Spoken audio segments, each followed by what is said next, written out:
Hello and welcome to Markets Daily, hosted by me, Jen Sanasie. On this show, we navigate the currents shaping the crypto markets, providing insights against the broader financial landscape. So, whether you're actively investing or just fascinated by the volatility that is the crypto markets, this show is your compass to understanding what's happened, where we are, and where we're going.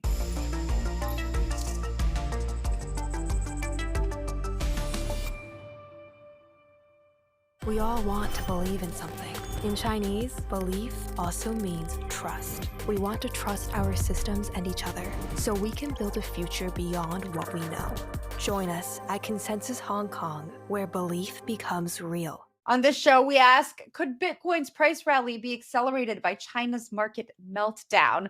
Today's episode is going to take a look at an article written by CoinDesk's Amkar Gobole. It's a story of capital flight, currency devaluation, and how Bitcoin continues to cement itself as a global hedge. Let's break down what's happening here. To start, we have to talk about the state of the Chinese markets as we step into the new year.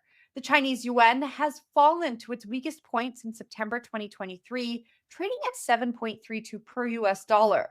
This marks a 0.4% drop in just the first week of 2025, extending a 3-month losing streak. Now, what's causing this slide? Investors are bracing for impending US tariffs under President elect Donald Trump's administration, which has spooked the markets. Trump, as we know, is set to take office on January 20th. It's not just the currency that's struggling, though.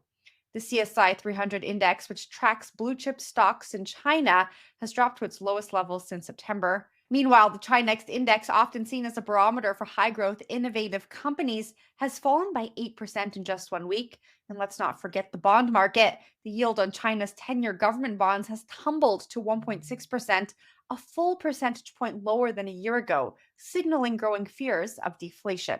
Now, what does this all mean? In one word, uncertainty. And uncertainty often leads to capital flight. Now, here's where Bitcoin comes in.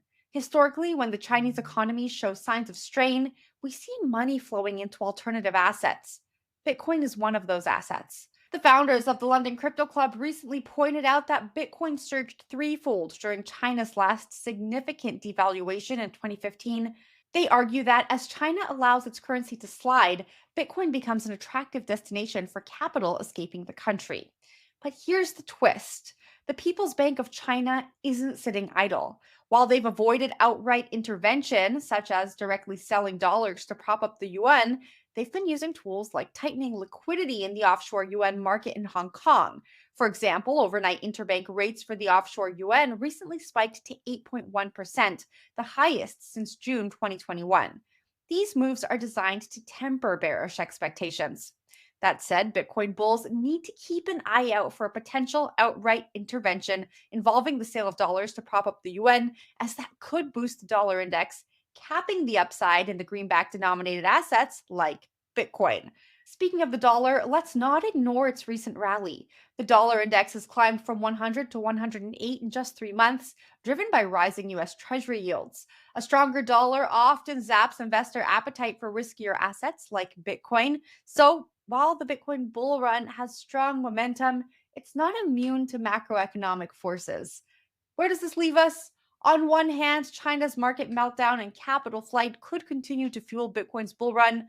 On the other hand, potential interventions and a strengthening dollar could cap Bitcoin's upside in the near term.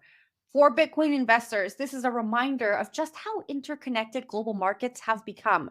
When traditional markets falter, whether it's in China, Europe, or the United States, crypto increasingly becomes a part of the conversation. Thank you so much for watching Markets Daily today. If you want to continue following this conversation, subscribe to the CoinDesk Podcast Network. That is available on all podcast platforms. If you prefer to watch us, we are on YouTube. Subscribe to us there. Give this video a thumbs up, and we'll see you tomorrow.